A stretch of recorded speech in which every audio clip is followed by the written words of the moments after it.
Halo pemirsa GPR TV dari Sabang sampai Merauke, dari Miangas hingga Pulau Rote. Bertemu lagi bersama saya Bilki Sabila dalam program Kominfo Newsroom. Halo pemirsa GPR TV dari Sabang sampai Merauke.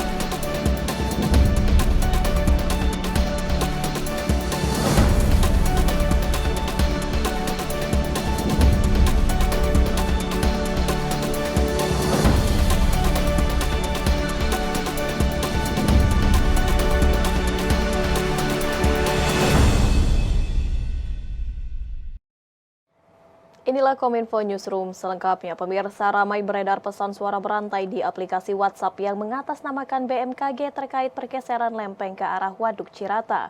Kepala Stasiun Geofisika Bandung Teguh Rahayu menyebut rekaman suara tersebut adalah hoaks atau berita palsu dan tidak benar. Dirinya meminta masyarakat pengguna WhatsApp untuk bijak memilih informasi soal bencana alam gempa bumi Kabupaten Cianjur. Berita dari BMKG barusan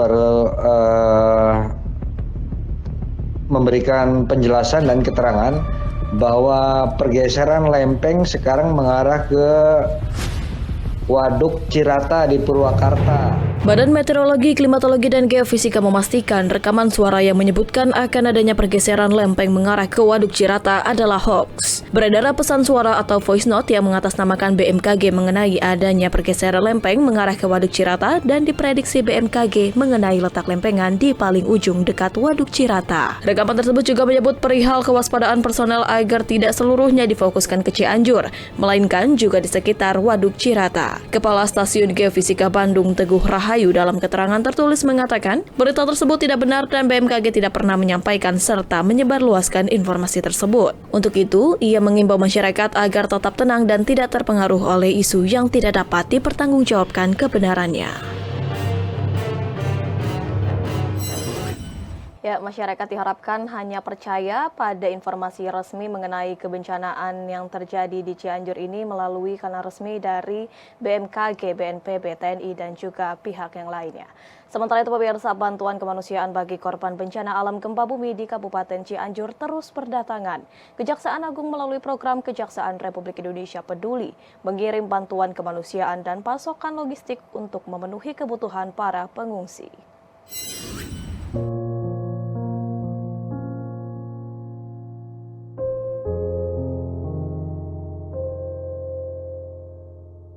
Kejaksaan Agung Republik Indonesia melalui program Kejaksaan Republik Indonesia Peduli memberikan bantuan kemanusiaan bagi korban bencana alam gempa bumi di Kabupaten Cianjur Selasa 22 November 2022.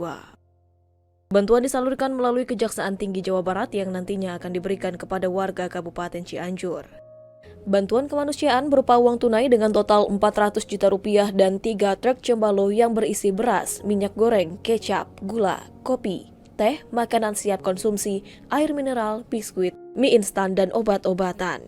Selain itu, bantuan kemanusiaan dan logistik Kejagung juga memberikan bantuan berupa tenda dan peralatan operasional kantor operasional sementara.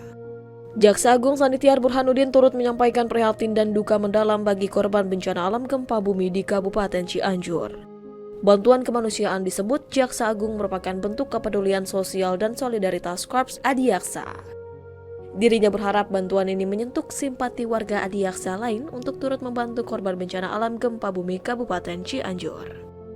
Gempa bumi bermagnitudo 5,6 di Kabupaten Cianjur menyebabkan kerusakan infrastruktur sebanyak 22.198 unit dan membuat 58.362 orang mengungsi. Dengan satu ketulusan hati, hari ini kita melepas bantuan kemanusiaan untuk gempa bumi Cianjur sebagai rasa duka, rasa sepenanggungan dengan masyarakat Cianjur.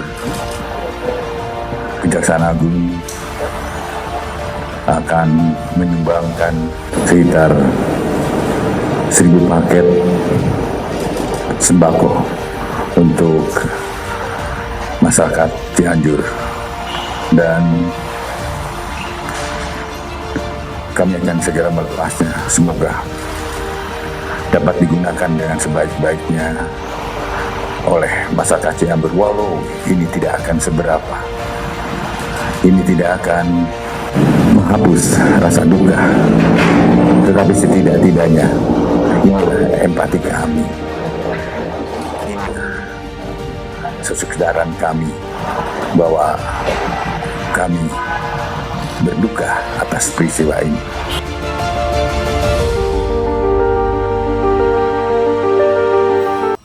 Dan untuk mengetahui perkembangan terbaru dari bencana gempa bumi di Kabupaten Cianjur, berikut kutipan Kepala BNPB Majen TNI Suharyanto dari Konferensi BNPB yang berlangsung pukul 17 waktu Indonesia Barat.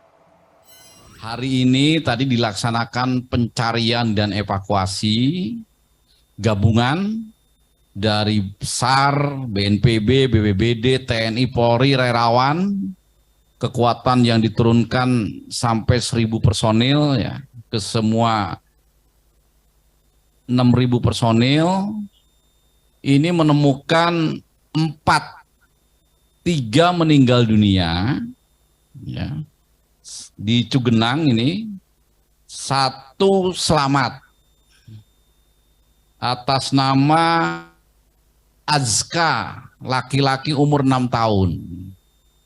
Ditemukan di sebelah neneknya, yang neneknya sudah meninggal dunia. Ini ternyata yang hilang ini, yang terdata sampai sore ini 40 orang yang masih hilang. 39 di Cugenang, 1 di Warung Kondang. Sebelum nanti ditanya oleh rekan-rekan media, ini kami akan telusuri apakah yang sudah dimakamkan oleh keluarga ini ada tambahan atau tidak. Kami belum bisa memastikan yang dimakamkan oleh keluarga ini sudah masuk ke yang 271 atau belum. Terkonfirmasi lewat puskesmas dan rumah sakit di seluruh Kabupaten Cianjur. Gitu ya. Kami mohon waktu, besok pagi kami akan kumpulkan seluruh kepala desa, mendata kembali yang sudah dimakamkan ini apakah sudah dilaporkan yang by name by address itu. Nah yang 271 sudah ada by name by address-nya.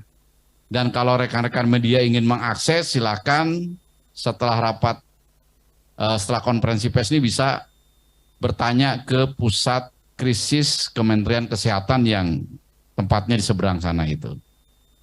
Kemudian korban luka, rekan-rekan media sekalian, ini bertambah menjadi 2.043 orang. Warga mengungsi menjadi 61.908 orang. Kemudian material, kerugian itu kerugian personil tadi ya, jiwa dan personil. Kerugian material, rumah rusak 56.320 rumah. Rumah rusak itu terdiri dari rumah rusak berat 22.241 rumah. Rumah rusak sedang 11.641 rumah. Rumah rusak ringan 22.090 rumah. Tentu saja ini akan terus diverifikasi. Untuk mengetahui informasi dan pencarian korban terkait penanganan gempa Cianjur, Anda dapat menghubungi call center Posko Komando Darurat BNPB di nomor 0821 2399 3982.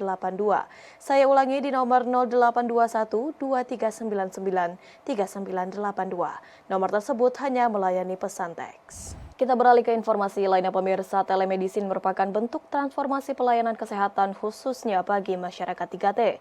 Menkes menyebut dengan hadirnya telemedicine maka pelayanan kesehatan di daerah 3T akan semakin lebih baik.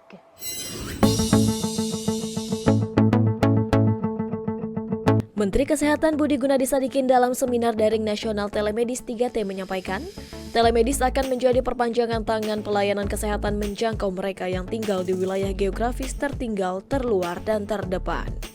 Dengan telemedis, maka wilayah Indonesia yang terdiri dari 7.000 pulau dan ratusan juta jiwa mampu dijangkau dokter spesialis sehingga layanan kesehatan menjadi lebih merata. Telemedicine merupakan wujud dari transformasi kesehatan, yaitu transformasi sistem teknologi dan bioteknologi kesehatan yang mampu menangani 9 penyakit katastrofik penyebab kematian terbesar di Indonesia. Menkes berharap pihak swasta dapat bersinergi bersama dengan Kementerian Kesehatan, mengembangkan inovasi dan pembangunan infrastruktur agar pelayanan telemedicine semakin berjalan baik.